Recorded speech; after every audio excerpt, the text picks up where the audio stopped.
Hey guys, welcome back to the channel. In today's video, I'm going to show you how to send money to China using Wise, one of the easiest and most reliable ways to make international transfers.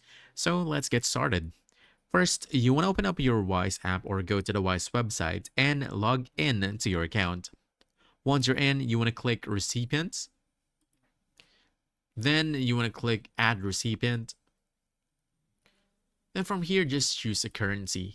So type in CNY, choose this. And then on this page, you'll see several recipient types. And just make sure to choose the appropriate one. We have options such as e-wallet, Union Pay card. But in today's sample, let's just say we're sending it to Union Pay card.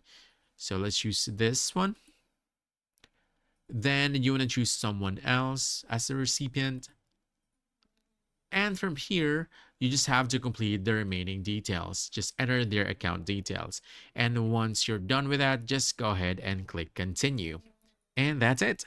Wise will now process your payment and you'll receive a confirmation message once it is complete. Your money is now securely on its way to China. And if you found this helpful, don't forget to hit that like button, subscribe for more quick guides, and I'll see you in the next one. Thanks.